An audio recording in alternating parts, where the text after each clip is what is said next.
Pregnancy में लगभग second trimester के आसपास कुछ ऐसे सिम्टम्स होते हैं जो कि बच्चे के लिए, जो आपके गर्भ में पल रहा है शिशु, उसके लिए बहुत ही खतरनाक हो सकते हैं और आपकी प्रेगनेंसी के लिए भी अनसेफ हैं।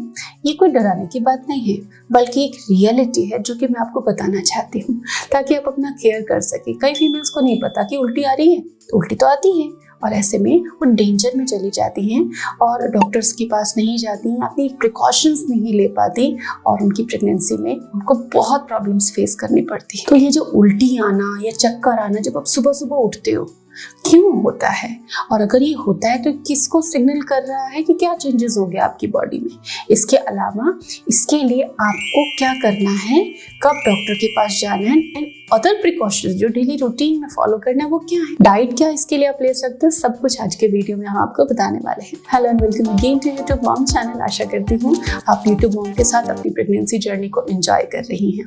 आपके एक्सपीरियंस हमें कमेंट में जरूर शेयर करें। फ्रेंड्स, प्रेगनेंसी के दौरान कई बार जब मदर या तो ओबीज हो, ओवरवेट हो, उनको पहले से डायबिटीज हो या पहले से बीपी का, हाइपरटेंशन का इशू हो, या कई बार ऐसा होता है कि मिड ऑफ प्रेगनेंसी कोई ऐसी कंडीशन बनी कि आपको बहुत स्ट्रेस हुआ, आपको बहुत या तो ऑफिस वर्क हो गया, तो इन कारणों से, या फिर कई बार प्रेगनेंसी के दौरान जो ब्लड वॉल्यूम इंक्रीज होता है, क्योंकि 5 से 8 लीटर वॉल्यूम इंक्रीज हो रहा है आपका, तो लगभग 40% ब्लड का वॉल्यूम बढ़ गया, दौरा भी बढ़ेगा खून का, शरीर के अंदर सर्कुलेशन भी फास्ट होगा, तो ऑब्वियसली बीपी हाई लाइन रहता है। लेकिन कई बार प्रेगनेंसी की कंडीशंस की वजह से इंड्यूस होके वो और हाई हो जाता है एंड आपको सुबह उठने पर चक्कर आता है और आपको उल्टी हो जाती है कई बार।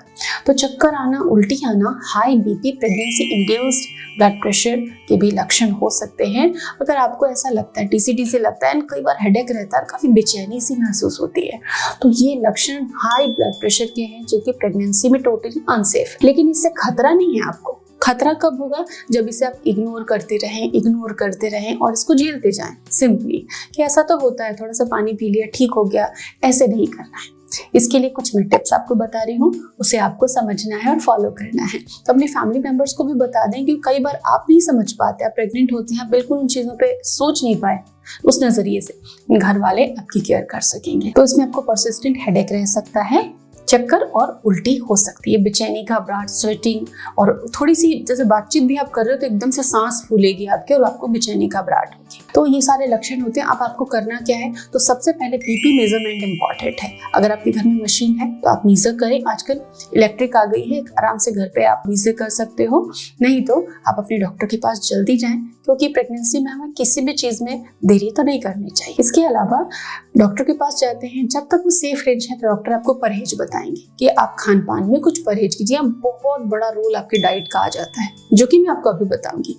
लेकिन कई बार रेंज अनसेफ में जब चला जाता है, ब्लड प्रेशर का कुछ रेंज है, वो अगर अनसेफ जाता है, काफी हाई जा रहा है, तब डॉक्टर आपको दवाएं भी देंगे डाइटरी रेस्ट्रिक्शंस के साथ में। तो मैं आपको डाइटरी जो मॉडिफिकेशंस हैं हाई बीपी को कंट्रोल करने के लिए वो बताती हूँ। कई चीजें नॉर्मल भी खाते हैं जिसमें नमक नहीं होता, वो भी हमारे लिए अच्छी नहीं होती, तो सारी चीजें आपको समझना चाहिए। सिंपल सी बात है, ब्लड प्रेशर बढ़ रहा है तो आपको नमक कम खाना है। लेकिन कई बार ऐसा होता है कि डॉक्टर कहती है कि बिना नमक का आपको खाना है, तो अब बिना नमक का खाना कैसे खाएंगे, स्वाद कैसे आएगा? तो आप अपने फूड में कुछ स्वीट चीजें, साबूदाने की खीर ले लें, मीठा आप कम रख सकते हैं, तो ऐसी चीजें आप खा सकते हैं। कार्ब्स आपको इसमें खाना है, आपको प्रोटीन का यूज कम करना है। सिंपल वेजिटेबल प्रोटीन्स आप ले सकते हैं, लेकिन हाई क्वांटिटी प्रोटीन की नहीं लेनी है डाइट के अंदर कि बहुत सारा प्रोटीन ऐड कर देना।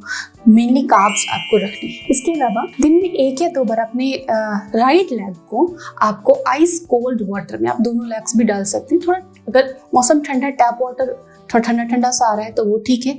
अगर गर्मी का मौसम में बहुत गर्म सा पानी आ रहा है तो आप उसमें थोड़ा सा आइस ऐड कर सकते हैं और उस आइस वाटर में आप 3 से 5 मिनट अपने पैरों को रखें, कुछ सूदिंग इंस्ट्रूमेंटल म्यूजिक चलाएं और बैठें, तो इससे आपको काफ़ी रिलीफ मिलेगा।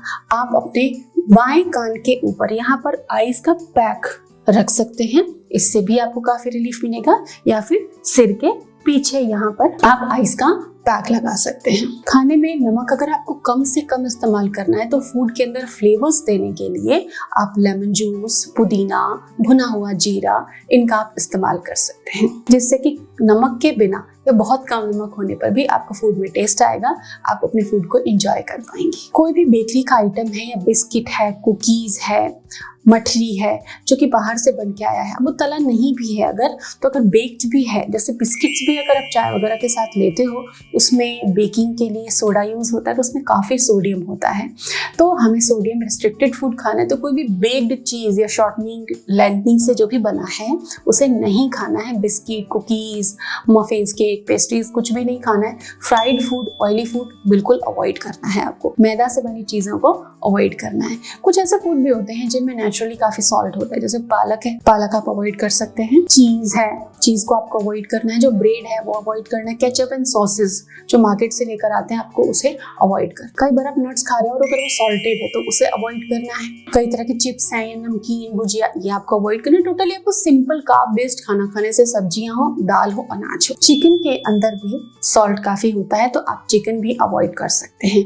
मेनली कार्बोहाइड्रेट के सोर्सेज पर रिलाई करें। दलिया, मिलेट्स का दलिया, चावल, दाल, मूंग की खिचड़ी, चपाती और सिंपल दाल, इन चीजों का प्रेफर करें। Stay tuned with us, stay healthy.